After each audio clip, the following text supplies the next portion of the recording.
എൻ്റെ പേര് reverend S Williamson.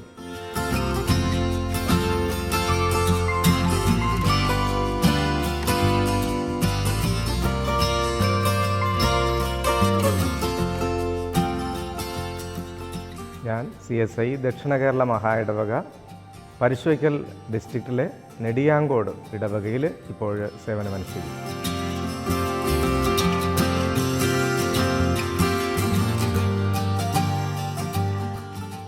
ഞാനൊരു ആധ്യാത്മിക അടിത്തറയുള്ള ഒരു ക്രിസ്തീയ പശ്ചാത്തലത്തിലാണ് ജനിച്ചു വളർത്തപ്പെടുന്നത്.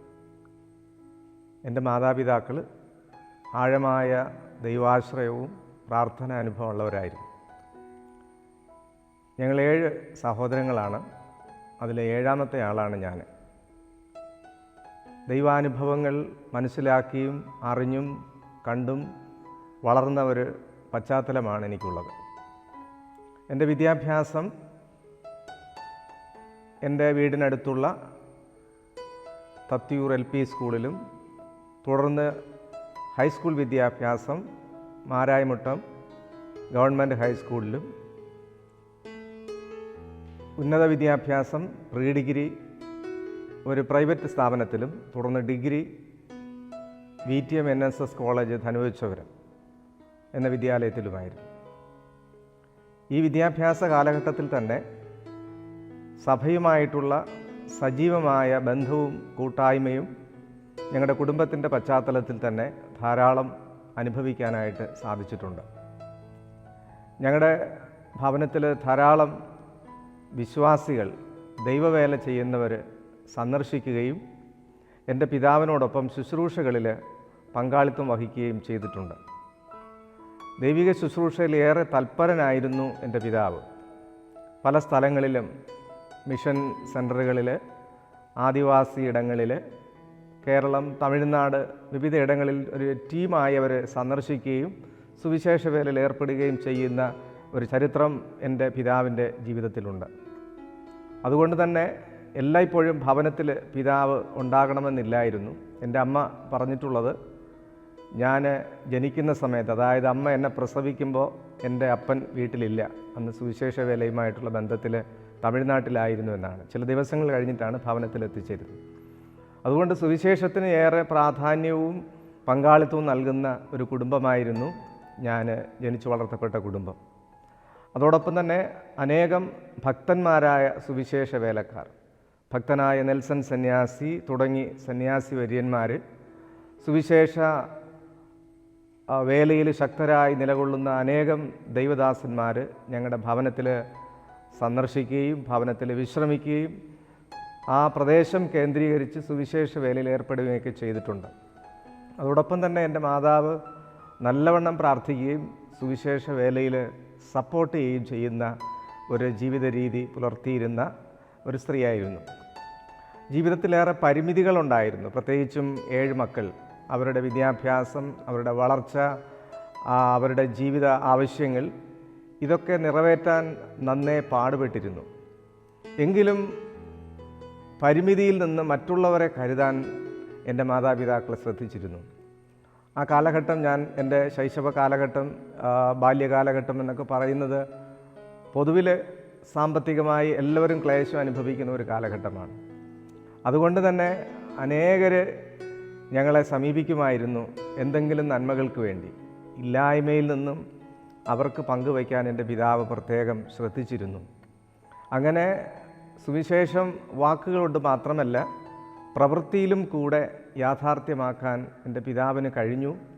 അതുകൊണ്ട് തന്നെ എൻ്റെ ജീവിതത്തെ ഏറെ സ്വാധീനിച്ച ഒരു വ്യക്തിത്വമായിരുന്നു എൻ്റെ പിതാവ്. എൻ്റെ വിദ്യാഭ്യാസ കാലഘട്ടം കഴിഞ്ഞ് ഞാൻ തന്നെ ഒരു സ്വകാര്യ സ്ഥാപനത്തിൻ്റെ നേതൃത്വം വഹിച്ച് നടത്തി വരിക. ആ സമയത്താണ് ഒരു വ്യക്തി ഒരു കൂട്ടായ്മയിൽ സംബന്ധിക്കുമ്പോൾ എന്നോട് പറഞ്ഞു, നിങ്ങൾ ഈ ജോലി മതിയാക്കണം, നിങ്ങൾക്കൊരു ദൈവവിളിയുണ്ട്, സുവിശേഷ വേല ചെയ്യണം. ഞാനതിനെ അത്ര കാര്യമായിട്ട് എടുത്തില്ല. കാരണം ദൈവവേല ചെയ്യുക അല്ലെങ്കിൽ ഒരു വൈദികനാകുക എന്നുള്ളതൊക്കെ ഇഷ്ടമുള്ള കാര്യമാണ്. പക്ഷെ അത്ര സുഖകരമായ കാര്യമല്ല അത്. അതിനകത്ത് ഒരുപാട് വെല്ലുവിളികളുണ്ട്. അത് ചെയ്യണമെങ്കിൽ നല്ല കഴിവുകൾ വേണം.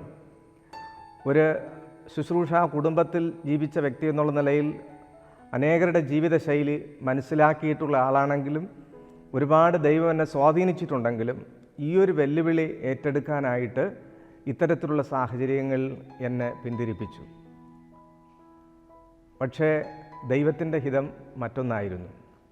എൻ്റെ പിതാവ് ഞങ്ങളെല്ലാവരെയും കുറിച്ച് ആഗ്രഹിച്ചത് അവരെല്ലാം ദൈവവേല ചെയ്യണമെന്നാണ്. എന്നാൽ ആരെയും അങ്ങനെ നേർന്നിട്ടില്ല. പക്ഷേ ഇന്ന് എല്ലാവരും ദൈവവേല ചെയ്യുന്നവരായി മാറി. എൻ്റെ പിതാവ് മരിച്ചിട്ട് 17 വർഷം കഴിഞ്ഞിരിക്കുന്നു. മാതാവ് മരിച്ചിട്ട് 9 വർഷം കഴിഞ്ഞിരിക്കുന്നു. അവരുടെ അന്നത്തെ പ്രാർത്ഥനയും ജീവിതവും പഠിപ്പിക്കലും ഇന്ന് ഞങ്ങൾ ഒരുപാട് ശക്തീകരിച്ചു കൊണ്ടിരിക്കുന്നു. പിതാവിനോട് പറഞ്ഞു, ഇതെല്ലാം വിട്ടിട്ട് വൈദിക പഠനത്തിൻ്റെ പ്രാരംഭമായിട്ടുള്ള ടെസ്റ്റ് എഴുതണമെന്ന് പറഞ്ഞു. ആ വാക്കിനെ എനിക്ക് മറച്ചു നിൽക്കാൻ കഴിഞ്ഞില്ല. പിതാവ് ഞങ്ങളേറെ സ്നേഹിക്കും, ഞങ്ങളെ അടിക്കാറില്ല, പക്ഷേ ആ വാക്കുകൾക്കെല്ലാം ശക്തി ഉണ്ടായിരുന്നു. അതുകൊണ്ട് ആ വാക്കിന് ഞാൻ വിധേയപ്പെട്ടു. അങ്ങനെയാണ് ഞാൻ ഈ സുവിശേഷ വേലയുടെ രംഗത്തേക്ക്, പ്രത്യേകിച്ചും CSIയുടെ ഈ സുവിശേഷ രംഗത്തേക്ക് ഞാൻ വരാനിടയായി തീരുന്നത്. 3 വർഷം പ്രൊബേഷനും തുടർന്ന് 4 വർഷം കണ്ണമ്മൂല വൈദിക സെമിനാരിയിലുള്ള തിയോളജിക്കൽ വിദ്യാഭ്യാസവും അതിനുശേഷം വിവിധ ഇടവകളിലെ ശുശ്രൂഷയും. എൻ്റെ ഓർഡൈൻഡ് മിനിസ്ട്രി 16 വർഷം കഴിഞ്ഞിരിക്കുന്നു. ഈ ശുശ്രൂഷയിൽ വന്നിട്ട് ആകെ 23 വർഷം പൂർത്തിയാവുകയാണ്. ഈ മിനിസ്ട്രിയിൽ ഞാൻ ഇടപെടാൻ തുടങ്ങിയപ്പോഴാണ് എനിക്ക് മനസ്സിലായത്, ദൈവം വിളിക്കുന്നത് കഴിവുള്ളവരല്ല, ദൈവം വിളിച്ച് ഈ ശുശ്രൂഷയിലാക്കിയിട്ട് ആവശ്യമുള്ള കഴിവുകൾ നൽകുകയാണ് എന്നുള്ളത്. പൗലോസ് പറയുന്നത് പോലെ, എന്നെ ശക്തനാക്കുന്നവൻ മുഖാന്തരം ഞാൻ സകലത്തിനും മതിയാകുന്നു. അതിന്ന് എൻ്റെ അനുഭവമാണ്. എൻ്റെ മിനിസ്ട്രിക്ക് ആവശ്യമായതൊക്കെ എൻ്റെ ദൈവം ഓരോ നാളിലും നൽകിക്കൊണ്ടിരിക്കുന്നു എന്നുള്ളത് എനിക്കൊരിക്കലും മറക്കാൻ കഴിയാത്ത വലിയ യാഥാർത്ഥ്യമാണ്. ഈ ഇടവകയിൽ അടുത്ത മെയ് മാസമാകുമ്പോഴേക്കും 5 വർഷം പൂർത്തിയാകുന്നു. ശുശ്രൂഷാ തലങ്ങളിൽ എന്നെ കൈപിടിച്ചുയർത്തിയ, അതിനുവേണ്ടി പ്രചോദനമായ എൻ്റെ മാതാപിതാക്കൾ, എന്നെ അതിനായി ശക്തീകരിച്ച ദൈവത്തിൻ്റെ ആത്മാവ്, ഇതെല്ലാം എൻ്റെ പിന്നിലുള്ള പ്രബലമായ ശക്തികളായി ഞാൻ എന്നും ഓർക്കുകയാണ്. അതുകൊണ്ട് തന്നെ സധൈര്യം ഈ ശുശ്രൂഷ ചെയ്യാനും ഇത് ഏറ്റവും മഹത്തരമായൊരു ശുശ്രൂഷയായി കാണാനും എനിക്ക് കഴിഞ്ഞിട്ടുണ്ട്. എൻ്റെ സഹോദരങ്ങൾ അവരെല്ലാം ഈ ശുശ്രൂഷയിലാണ്. ഒരാൾ മാത്രമാണ് ഗവൺമെൻറ് ഉദ്യോഗസ്ഥനായിരുന്ന് റിട്ടയറായി, അദ്ദേഹവും മിനിസ്ട്രിയുടെ ഭാഗമാണ്. മറ്റുള്ളവർ ഈ വൈദിക ശുശ്രൂഷയിൽ സേവനമനുഷ്ഠിച്ചു കൊണ്ടിരിക്കുന്നു. ദൈവം ഞങ്ങളെ അതിനായിട്ട് ശക്തീകരിച്ചു.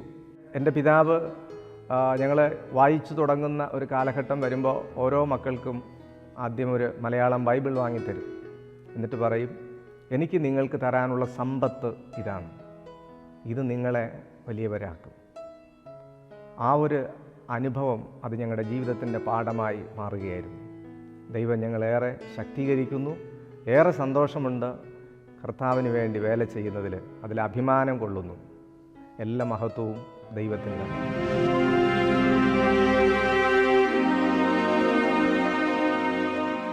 ഈ ശുശ്രൂഷയിൽ പിതാവിനോട് ആവശ്യപ്പെട്ടതിന് പ്രകാരം ഞാനിതിൽ പ്രവേശിച്ചു എങ്കിൽ തന്നെയും അത്തരത്തിലുള്ള ആഴമായ അനുഭവങ്ങളൊന്നും എൻ്റെ മിനിസ്ട്രിയിൽ അങ്ങനെ പാഠമാകുന്നില്ലായിരുന്നു.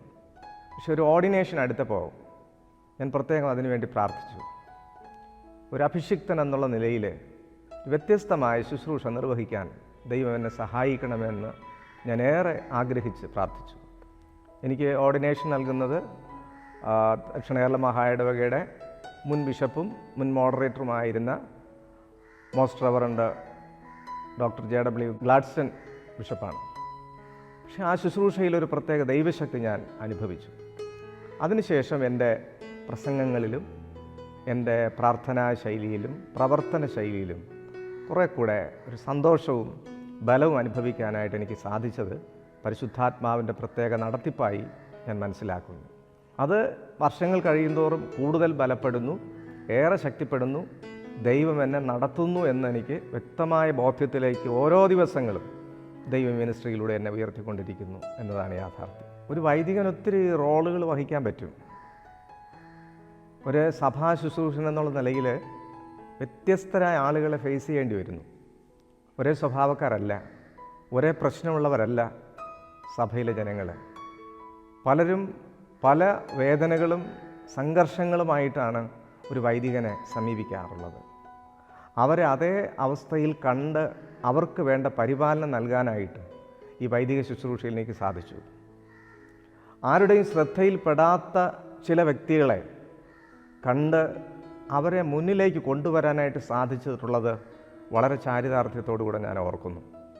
ഈ ശുശ്രൂഷയിലെ ഏറ്റവും മഹത്തായ ഒരു കാര്യം അതായിട്ട് ഞാൻ പലപ്പോഴും ചിന്തിക്കാറുണ്ട്. ഒരു പ്രസംഗമോ പ്രാർത്ഥനയോ എന്നതിനേക്കാൾ ഉപരി മറ്റുള്ളവരുടെ ശ്രദ്ധയിൽപ്പെടാതെ കിടക്കുന്ന വ്യക്തികളെ അവർക്കൊരു സ്നേഹം കൊടുക്കാനും അവരെ ഒന്ന് കൈപിടിച്ചുയർത്താനുമൊക്കെ സാധിക്കുന്നെങ്കിൽ അതല്ലേ ജീവിതത്തിൻ്റെ ഏറ്റവും വലിയ ധന്യത. ക്രിസ്തു കാണിച്ചു തന്നത് അതല്ലേ. അത് ഫോളോ ചെയ്യാൻ കഴിയുന്നെങ്കിൽ ഈ വേലയുടെ ശ്രേഷ്ഠത അത്രയും മധുരതരമാണ് എന്ന് ഞാൻ മനസ്സിലാക്കുകയാണ്. ദൈവവിളി എന്നുള്ളൊരു വൈദികനാകാൻ വേണ്ടി മാത്രമല്ല, ഏത് രംഗങ്ങളിലും മനുഷ്യനൊരു ദൈവവിളിയുണ്ട്. കാരണം എല്ലാവർക്കും വൈദികനാകാൻ കഴിയില്ലല്ലോ, ആകേണ്ട കാര്യമില്ല. ആയതുകൊണ്ട് എല്ലാ മേഖലയിലും ഞാൻ മറ്റൊരു ഉദാഹരണം പറയാം. എൻ്റെ ജീവിത പങ്കാളി, അവരെ വിദ്യാഭ്യാസാനന്തരം വിവാഹത്തിന് വേണ്ടി മാതാപിതാക്കൾ അവരാഗ്രഹിച്ചു. എൻ്റെ ജീവിത പങ്കാളി പിന്നത്തേതിൽ എന്നോട് പറഞ്ഞിട്ടുള്ളത്, ഒരു സഭാ ശുശ്രൂഷകനെ CSIയിൽ ശുശ്രൂഷ അർപ്പിക്കുന്ന ഒരാളിനെ എൻ്റെ ജീവിത പങ്കാളിയായിട്ട് ലഭിക്കണമെന്ന് ചെറിയ പ്രായം മുതൽ തന്നെ പ്രാർത്ഥിക്കുകയും ആഗ്രഹിക്കുകയും അതിനുവേണ്ടി കാത്തിരിക്കുകയും ചെയ്തു. പക്ഷേ വിവാഹം അന്വേഷിച്ച് വരുന്ന ആരും CSIക്കാരല്ല. ലൂതറനോ അല്ലെങ്കിൽ CSIക്കാരാണെങ്കിൽ ഗവൺമെൻറ് ഉദ്യോഗസ്ഥരോ അല്ലെങ്കിൽ വിദേശത്ത് ജോലി ചെയ്യുന്നവരോ ഒക്കെ. അതുകൊണ്ട് വല്ലാതെ വിഷമിച്ചിരിക്കുന്ന ഒരു സാഹചര്യത്തിലാണ് ഞാൻ ജീവിത പങ്കാളിയായിട്ട് കിട്ടിയ ആളിനെ കാണാനായിട്ട് ചെല്ലുന്നത്. പക്ഷെ ഞാൻ പോകുന്ന ആദ്യമായിട്ടാണ്. ഒരു പെണ്ണ് കാണൽ ചടങ്ങ് ആദ്യമായിട്ട് നടക്കുകയാണ് എൻ്റെ ജീവിതത്തിൽ.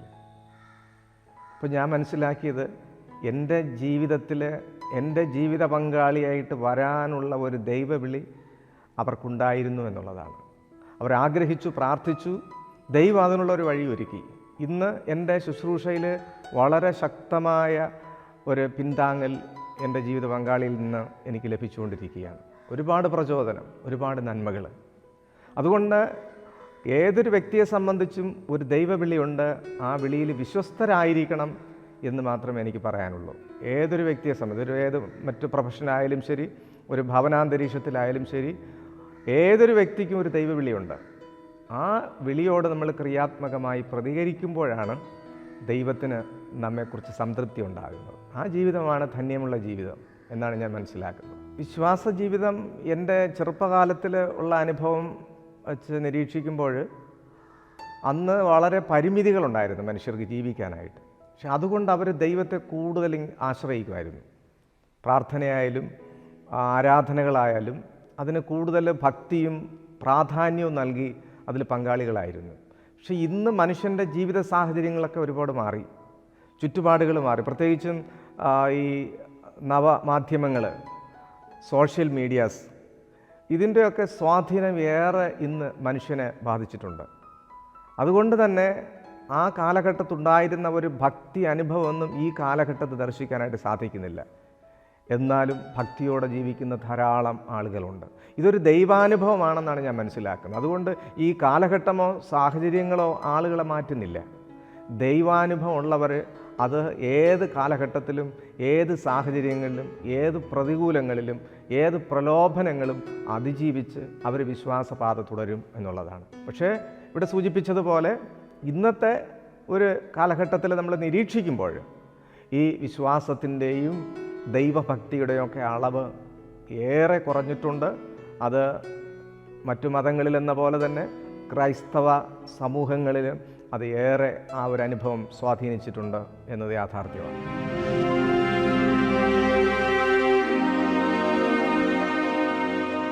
പ്രാർത്ഥന എല്ലാവർക്കും ഇഷ്ടമുള്ളൊരു കാര്യമാണ്.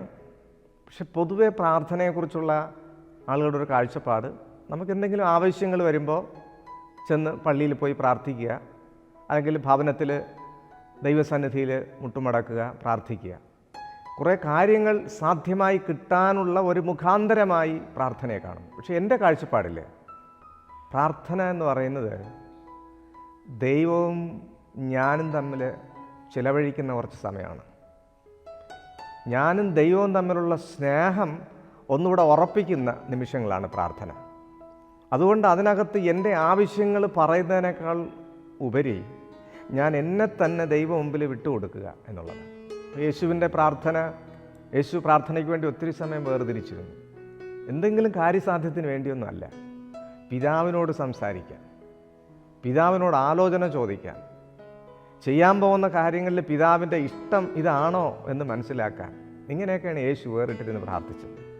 അപ്പം അതുകൊണ്ട് നമുക്കും ആ ഒരു തലത്തിൽ പ്രാർത്ഥനയിൽ ഉയരാനായിട്ട് സാധിക്കണം. പക്ഷേ എന്തുകൊണ്ടോ ഇന്ന് ആവശ്യങ്ങൾ നേടിയെടുക്കാൻ വേണ്ടിയുള്ള ഒരു ചാലകമായിട്ട് പ്രാർത്ഥനയെ കാണുന്നു, അല്ലെങ്കിൽ അങ്ങനെ കാണാൻ പഠിപ്പിക്കുന്ന ഒരു തലത്തിലേക്ക് ഇന്ന് ക്രൈസ്തവ വിശ്വാസവും അതിൻ്റെ ചില സംഘടനകളുമൊക്കെ മാറിക്കൊണ്ടിരിക്കുന്നു എന്നുള്ളതും യാഥാർത്ഥ്യമാണ്. പ്രാർത്ഥന വാസ്തവമായി ദൈവം കേൾക്കും, നമ്മുടെ ആഗ്രഹങ്ങൾ സാധിപ്പിക്കും, നമ്മുടെ ആവശ്യങ്ങൾ നിറവേറ്റും എന്നുള്ളത് യാഥാർത്ഥ്യമാണ്. അനുദിന ജീവിതത്തിൽ അത് പരമയാഥാർത്ഥ്യമായൊരു കാര്യമാണ്. പക്ഷേ അതിനുവേണ്ടിയാണോ പ്രാർത്ഥിക്കേണ്ടത് എന്നുള്ളതാണ് പ്രധാനം. അതിനുവേണ്ടിയാണോ, കാര്യസാധ്യത്തിന് വേണ്ടിയാണോ? അല്ല, നാമും ദൈവവും തമ്മിലുള്ളൊരു ബന്ധം ഉറപ്പിക്കുക. അതിൻ്റെ പിന്നാലെ സ്നേഹിക്കുന്ന വ്യക്തിക്ക് ദാനങ്ങൾ ലഭിക്കുമെന്നുള്ളത് ഉറപ്പാണ്. അത്തരത്തിലാണ് ഞാൻ പ്രാർത്ഥനയെ വിലയിരുത്തുന്നത്. ഒരു പുരോഹിതന് വേണ്ട ഗുണങ്ങൾ ഞാൻ നേരത്തെ പറഞ്ഞതുപോലെ, ഞാൻ ഈ മിനിസ്ട്രിയിൽ വരുമ്പോൾ കഴിവുകൾ കൊണ്ടല്ല വരുന്നത്. പക്ഷെ ഇതിൽ വന്നതിന് ശേഷം പൗലോസ് പറയുന്ന പോലെ എന്നെ ശക്തനാക്കുന്നവൻ മുഖാന്തരം ഞാൻ സകലത്തിനും മതിയാകുന്നു, അങ്ങനെ തരുന്നതാണ്. എന്നാൽ അതോടൊപ്പം തന്നെ നമ്മൾ വളർത്തിയെടുക്കേണ്ട ചില സ്വഭാവ ഗുണങ്ങളുണ്ട് ഒരു പുരോഹിതൻ എന്നുള്ള നിലയിൽ. പുരോഹിതൻ ഒരിക്കലും ഒരു സമൂഹത്തിൻ്റെയോ ഒരു സഭയിൽ ഒരു വിഭാഗത്തിൻ്റെയോ ഒരു വ്യക്തിയുടെയോ ആളായി മാറാനായിട്ട് പാടില്ല. എല്ലാവരുടെയും പ്രതിനിധിയാണ്. ദൈവത്തിനും മനുഷ്യരുടെ ഇടയിൽ ഒരു മധ്യസ്ഥനായി വർത്തിക്കേണ്ടവനാണ് ഒരു പുരോഹിതൻ. അവിടെ ക്രിസ്തുവിൻ്റെ ഭാവം തീർച്ചയായിട്ടും ഒരു പുരോഹിതനുണ്ടാകണം. പ്രധാനമായും ക്ഷമിക്കാനുള്ള കഴിവ്. ഒരു സമൂഹത്തിൽ, പ്രത്യേകിച്ച് ഇന്നത്തെ കാലഘട്ടത്തിൽ, വൈവിധ്യങ്ങളായ ഒത്തിരി പ്രശ്നങ്ങൾ സഭ നേരിടുന്നുണ്ട്. അപ്പോൾ സഭയിലെ ജനങ്ങളിൽ ഒത്തിരി ആശങ്കകളുണ്ട്. ഈ ആശങ്കകൾ പലപ്പോഴും പ്രതിഫലിപ്പിക്കുന്നത് വൈദികന് നേരെയുമാണ്. ഈ സമയങ്ങളിൽ പാലിക്കേണ്ട ഒരു സംയമനമുണ്ട്, ഒരു നേരായ കാഴ്ചപ്പാടുണ്ട്. അത് പാലിക്കാൻ ഒരു വൈദികന് സാധിക്കുന്നെങ്കിൽ അത് വലിയ ജീവിത വിജയമാണ്. മറ്റൊന്ന് ജീവിത വിശുദ്ധി. ഏത് സാഹചര്യങ്ങളിലും ഞാൻ ആരാണ്, ഞാൻ ആരുടേതാണെന്നൊരു ബോധ്യം ഒരു വൈദികനുണ്ടെങ്കിൽ ഏത് പ്രലോഭനങ്ങളെയും അതിജീവിക്കും, ഏത് പ്രതിസന്ധികളെയും അതിജീവിക്കും. സാമ്പത്തിക വിഷയങ്ങളിൽ ഉള്ള അച്ചടക്കം, അവിടെയുള്ള സുതാര്യത, ഇങ്ങനെ സമൂഹം ശ്രദ്ധിക്കുന്ന വ്യത്യസ്ത മേഖലകളിൽ പൊതുവെ നമ്മൾ സമൂഹം വിമർശിക്കുന്ന കാര്യങ്ങൾ പുരോഹിതൻ ഏറെ ശ്രദ്ധിക്കുകയും പ്രാർത്ഥനയോടുകൂടെ ദൈവത്തിൻ്റെ മുമ്പിലുള്ള സമർപ്പണത്തോടുകൂടെ അതിനെയെല്ലാം അതിജീവിക്കാൻ കഴിയും. അപ്പോൾ പ്രാഥമികമായി ഉണ്ടായിരിക്കേണ്ട ചില ഗുണങ്ങളാണ് ഞാനീ പറഞ്ഞത്. അതോടൊപ്പം തന്നെ പ്രസംഗ പാഠം ഉണ്ടായിരിക്കണം. ജനങ്ങളുടെ പ്രശ്നങ്ങളെ കേൾക്കാനും അതിനെ മനസ്സിലാക്കി അതിന് ശരിയായ പരിഹാര മാർഗങ്ങൾ നിർദ്ദേശിക്കാനുമൊക്കെ പുരോഹിതന് സാധിക്കണം. ഞാൻ പൊതുവിലെ ഈ സ്ഥാനമാനങ്ങൾ ആഗ്രഹിക്കുന്ന ഒരു വ്യക്തിയല്ല. ഞാൻ ഉദ്ദേശിക്കുന്നത് ദൈവം തരുന്ന ആയുസ്സും ആരോഗ്യത്തിനും ഒത്തവണ്ണം ദൈവത്തിൻ്റെ ഒരു ചെറിയ ദാസനായിട്ട്, അവൻ്റെ വിശ്വസ്ത ദാസനായിട്ട് അവൻ്റെ വേല ചെയ്യുക എന്നുള്ളതാണ്. അത് ജനത്തിന് അനുഗ്രഹമായിരിക്കണം. പ്രത്യേകിച്ചും വേദനയും നിരാശയും അസ്വസ്ഥതയും അനുഭവിക്കുന്ന ജനങ്ങൾക്ക് ഞങ്ങളുടെ സന്ദേശങ്ങൾ, ഞങ്ങളുടെ പ്രാർത്ഥനകൾ, അവർ കൊടുക്കുന്ന ആശ്വാസവാക്കുകൾ, അവരുടെ ഭവനങ്ങൾ സന്ദർശിച്ച് അവരുടെ പ്രശ്നങ്ങൾ ഇടപെടുന്നത്, ഇതൊക്കെ അവർക്ക് സഹായകമാകണം എന്നതാണ് ഞാൻ പ്രധാനമായിട്ട് ഉദ്ദേശിക്കുന്നത്. മാത്രമല്ല, ഈ ജനങ്ങളൊക്കെ ഒന്നായി കാണുക. അവരുടെ ഇടയിൽ ഭിന്നതയുണ്ടെങ്കിൽ അതിനെ മാറ്റി അതിനുള്ള പരിഹാര മാർഗങ്ങൾ ആരാഞ്ഞ് അങ്ങനെ ജനത്തെ ശരിക്കും ഒരു ഇടയ ശുശ്രൂഷ, ഒരു ഇടയ പരിപാലന ശുശ്രൂഷ, ഇടയൻ്റെ ചുമതല എല്ലാ ആടുകളെയും സംരക്ഷിക്കുക എന്നുള്ളതാണ്. ആ ഒരു തരത്തിൽ ദൈവം അനുവദിക്കുന്ന ഇടങ്ങളിൽ എന്ന് ഞാൻ പ്രത്യേകിച്ച് പറയാനായിട്ട് കാരണം പലപ്പോഴും എൻ്റെ മിനിസ്ട്രിയിൽ അങ്ങനെയാണ്. ഞാൻ ഉദ്ദേശിക്കുന്ന ഇടങ്ങളല്ല ദൈവം തരുന്നത്, ദൈവം എനിക്ക് ചില ഇടങ്ങൾ തരാറുണ്ട്. അപ്പോൾ അങ്ങനെ ദൈവം അനുവദിക്കുന്ന ഇടങ്ങളിൽ ഈ ശുശ്രൂഷ വിശ്വസ്തയോടെ ദൈവം തരുന്ന ആയുസ്സിൽ ചെയ്യണമെന്നാണ് ആഗ്രഹം.